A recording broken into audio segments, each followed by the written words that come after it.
അപ്പോൾ hi friends, ഞാൻ നിങ്ങളെ മാറൂഫ്. അപ്പോൾ ഞാൻ നിങ്ങളുടെ മുന്നിൽ ഒരു പുതിയ വിഷയമായി വന്നത്. വിഷയം ഇതാണ്: നമുക്കറിയാം, നമ്മുടെ ഇടയിൽ ജീവിക്കുന്ന പ്രിയപ്പെട്ട ട്രാൻസ്ജെൻഡർ സുഹൃത്തുക്കൾ, അവരെക്കുറിച്ചാണ്. കഴിഞ്ഞ വർഷം 465 പേരാണ് ഇന്ത്യയിൽ ആത്മഹത്യ ചെയ്തത്. ഈ 465 പേരും ആത്മഹത്യ ചെയ്ത പല കാരണങ്ങളുണ്ട്. അപ്പോൾ പലരുടെ പീഡനങ്ങൾ കൊണ്ട്, പല പ്രതിസന്ധികൾ കൊണ്ടൊക്കെയാണ് അവരത് ചെയ്തതെന്ന് പറയാം. ഒരു പരിധിവരെ സമൂഹം അതിനൊരു പ്രധാന കാരണമാണ്. അത് മാത്രമല്ല, കേരളത്തിൽ തന്നെ ഒരുപാട് പേര്, ഇപ്പോൾ അനന്യ കുമാരി അലക്സ്, അനന്യ നമുക്ക് പെട്ടെന്ന് മറക്കാൻ പറ്റില്ല. റെനെ മെഡിസിറ്റിയിലെ അവരുടെ ഒരു സർജറിയുടെ ഭാഗമായിട്ടുള്ള പോരായ്മ കൊണ്ടാണ്, അത് സഹികെട്ടിട്ടാണ്, ആ സർജറിയിലെ പിഴവ് മൂലം വേദന കൊണ്ട് സഹികെട്ടിട്ടാണ് അനന്യ ആത്മഹത്യ ചെയ്തത്. അത്രയും ടാലൻറ്റഡ് ആയിട്ടുള്ളൊരു ആളായിരുന്നു അനന്യ. അപ്പോൾ അനന്യക്ക് നീതി കിട്ടിയോ? അപ്പോൾ ഞാൻ പറയുന്നത്, ഇനി കണക്കിൽപ്പെടാത്ത എത്ര പേര് ഇവിടെ ആത്മഹത്യ ചെയ്യുന്നുണ്ട്. പക്ഷേ ഇവരും നമ്മളിലിടയിലുള്ള മനുഷ്യരാണെന്ന് ഇവിടെയുള്ള ഭരണകൂടവും സൊസൈറ്റിയും കരുതണമെന്ന് ഞാൻ പറയുന്നത്. കാരണം എത്ര പേര്, കാരണം അവരെ എപ്പോഴും ഒരു അറപ്പോടെ അല്ലെങ്കിൽ പൊതുശല്യമായിട്ടൊക്കെ കാണുന്നത്. കാരണം നമ്മളെ വീട്ടിൽ നാളെ ഇതേ ഷെയ്ഡോടെ ഒരു കുട്ടി ജനിച്ചാൽ മാത്രമേ നമുക്കത് മനസ്സിലാവൂ. നാട്ടിൽ നിന്നും വീട്ടിൽ നിന്നും ഒറ്റപ്പെട്ട് പരിഹാസങ്ങളൊക്കെ ഏറ്റ് അവരുടെ ഒരു ലോകത്ത് അവർ കുറച്ച് പേര് ഒരുമിച്ച് കൂടിയിട്ടാണ് പിന്നീടുള്ള അവരുടെ ജീവിതം എല്ലാം ഉപേക്ഷിച്ച്. അത് ഭയങ്കര ഒരു ജീവിതമാണ്. കാരണം അവരുടെ സ്വത്വത്തിൽ ജീവിക്കേണ്ടിയിട്ടാണ് അവർ പോരാടുന്നത്. എന്ന് വെച്ചാൽ അവരുടെ ഇടയിൽ പിന്നെ ക്രൈം ചെയ്യുന്ന ആളില്ല എന്ന് ഞാൻ പറയുന്നില്ല. അങ്ങനെ ചെയ്യാൻ കാരണം ഈ സൊസൈറ്റി തന്നെയാണ്. അവർക്കൊരു കാര്യമായൊരു ജോലി കൊടുക്കുന്നില്ല, ഒരു വാടകയ്ക്ക് ഒരു വീട് കൊടുക്കുന്നില്ല. അവരെ മാറ്റി നിർത്തുന്നതുകൊണ്ടാണ് അവരുടെ ഇടയിൽ ക്രൈം ഉണ്ടാവുന്നത്. അവരെ ചേർത്ത് പിടിച്ചു കഴിഞ്ഞാൽ, അവർക്കൊരു തൊഴിൽ കൊടുത്തു കഴിഞ്ഞാൽ, അവരെന്താണോ അവരാവശ്യമെന്നറിഞ്ഞ് ഭരണകൂടം, ഇപ്പോൾ തന്നെ സർക്കാരിൽ സാമൂഹ്യക്ഷേമ വകുപ്പിൻ്റെ കീഴിൽ അവർക്ക് ഒരുപാട് പദ്ധതികളുണ്ട്. ആ പദ്ധതികളൊക്കെ ആവും വിധം അവരിലേക്ക് എത്താൻ സർക്കാരും അതുമായിട്ട് ബന്ധപ്പെട്ട വളണ്ടിയേഴ്സൊക്കെ ശ്രമിച്ചാൽ ഒരു പരിധിവരെ അവരെ ജീവിതത്തിൽ നിന്ന് അവരെ കരകയറ്റാൻ പറ്റും. ജീവിതത്തിലെ പ്രതിസന്ധികളിൽ നിന്ന് കരകയറ്റാൻ പറ്റും. ഇവിടെ ഒരു ട്രാൻസ്ജെൻഡർ ജനിക്കുമ്പോൾ പല വീടുകളിൽ നിന്നും അവരെ ഒറ്റപ്പെടുത്തുകയും പരിഹസിക്കുകയും 9 ചാന്തുപൊട്ടെന്നൊക്കെ വിളിച്ച് പരിഹസിക്കുകയും ചെയ്യുന്നത്. അത് മാറണം. നമ്മളെപ്പോലെ തന്നെ ഒരു മനുഷ്യരാണ് അവരും.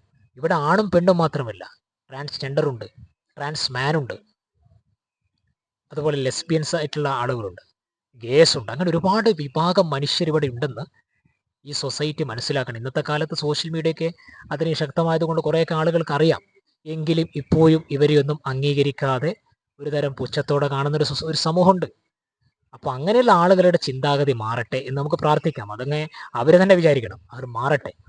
നമ്മളെ ഇടയിൽ ഇപ്പോൾ ഈ ട്രാൻസ്ജെൻഡർ കമ്മ്യൂണിറ്റിയിൽ എത്ര പേര് ഇവിടെ ആത്മഹത്യ ചെയ്യുന്നു, എത്ര പേര് ഇപ്പോൾ തന്നെ ഇവിടെ ഞാൻ ഉൾപ്പെടുന്ന ഈ വടകര പ്ലേസിലെ ഖമീല എന്ന് പറയുന്ന ട്രാൻസ്ജെൻഡർ ഈ അടുത്ത് ആത്മഹത്യ ചെയ്തു. അവരുടെ സുഹൃത്തിൻ്റെ വഞ്ചന മൂലമാണ് അവർ ആത്മഹത്യ ചെയ്ത്. ഇപ്പോൾ അടുത്ത മലപ്പുറത്തുള്ള തോഫീക്ക് എന്ന് പറയുന്ന ആളെ പോലീസ് അറസ്റ്റ് ചെയ്തു. അവരുടെ ആത്മഹത്യ മൊയ്യുണ്ട്. അവർ വീഡിയോയിലൂടെ എന്താ പറയുക, ആത്മഹത്യ ചെയ്യുന്ന സമയത്ത് വീഡിയോയിലൂടെ അവർ പറഞ്ഞു, എൻ്റെ മരണത്തിന് ഉത്തരവാദി തോഫീക്കാണെന്ന്. അവൻ്റെ ഭാഗത്തുള്ള വഞ്ചന കൊണ്ടാണ് അവർ ആത്മഹത്യ ചെയ്തത്. അപ്പോൾ ഞാൻ പറയുന്നത്, ഇങ്ങനെയുള്ള ഒരുപാട് പ്രതിസന്ധികളും പിന്നെ ടോർച്ചറിങ് ഒക്കെ അനുഭവിക്കുന്ന ഒരു വിഭാഗമാണ് ട്രാൻസ്ജെൻഡർ. അവരുടെ പ്രതിസന്ധികളും പ്രശ്നങ്ങളും ഗവൺമെൻറ് കാണണം. അവർക്ക് സാമൂഹ്യക്ഷേമ വകുപ്പ് ഒരുപാട് പദ്ധതികൾ ആവിഷ്കരിച്ചിട്ടുണ്ട്. ഒരുപാട് വകുപ്പും കാര്യങ്ങളൊക്കെ അവർക്ക് ഒരുപാട് കാര്യങ്ങൾ ചെയ്യുന്നുണ്ട്.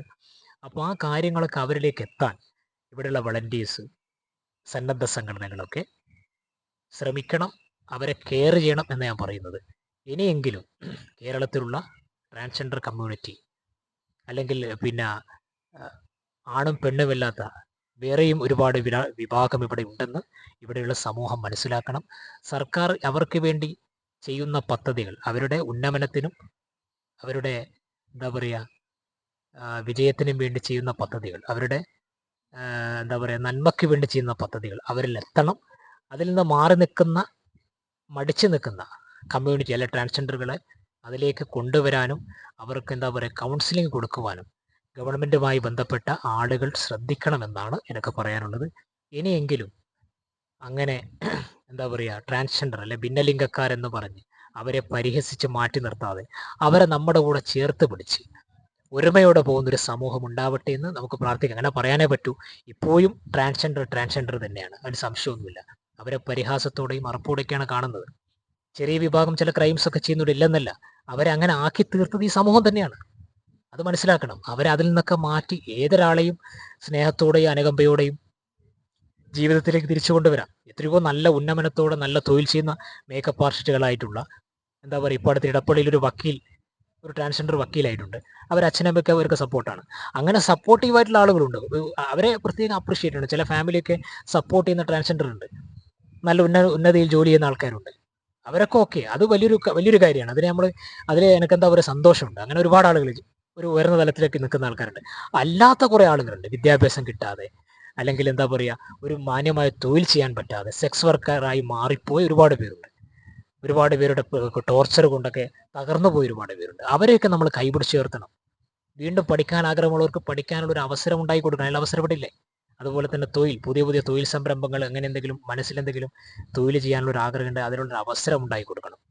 അവർക്ക് പുതുവഴികൾ ഉണ്ടായി കൊടുക്കണം. അതിനുള്ള സെറ്റപ്പും സൗകര്യങ്ങളും നമ്മുടെ സാമൂഹ്യക്ഷേമ വകുപ്പിലും നമ്മുടെ സർക്കാർ സിസ്റ്റത്തിലുണ്ട്. അത് അവർക്ക് എത്തിച്ചു കൊടുക്കുകയും അതിലേക്ക് അവരെ മാറ്റുകയും ചെയ്യുന്നൊരു സിസ്റ്റം ഇവിടെയുള്ള ഗവൺമെൻറ്റും സന്നദ്ധ സംഘടന വളണ്ടിയേഴ്സും ചെയ്യണമെന്നാണ് എനിക്ക് പറയാനുള്ളത്. നമുക്ക് പ്രത്യാശിക്കാം, നാളെയുടെ സമൂഹം, ഇനി വരാൻ പോകുന്ന തലമുറ ഈ പറയുന്ന എന്താ പറയുക, അയിത്തവും ഈ പറയുന്ന തരത്തിലുള്ള വെറുപ്പും ആളുകളും ഈ ട്രാൻസ്ജെൻഡർ കമ്മ്യൂണിറ്റിയൊക്കെ മാറ്റി നിർത്തുന്ന ഒരു സിസ്റ്റം മാറട്ടെ. അവരെയും നമ്മളിടയിൽ ഒരാളെ ചേർത്ത് പിടിക്കട്ടെ. നമ്മളൊരു കുടുംബത്തിലൊരു കുട്ടി ജനിക്കുമ്പോൾ അത് ട്രാൻസ്ജെൻഡർ ആയാൽ അഭിമാനത്തോടെ അംഗീകരിക്കുന്ന, ചേർത്ത് പിടിക്കുന്ന ഒരു സമൂഹം ഉണ്ടാവട്ടെ എന്ന് നമുക്ക് പ്രത്യാശിക്കാം. ഇനിയെങ്കിലും ഒരു ട്രാൻസ്ജെൻഡറും ടോർച്ചർ ചെയ്യപ്പെടാതിരിക്കട്ടെ, ആത്മഹത്യ ചെയ്യാതിരിക്കട്ടെ, അസ്തമിക്കാതിരിക്കട്ടെ. ലൈക്ക് ചെയ്യുക, ഷെയർ ചെയ്യുക.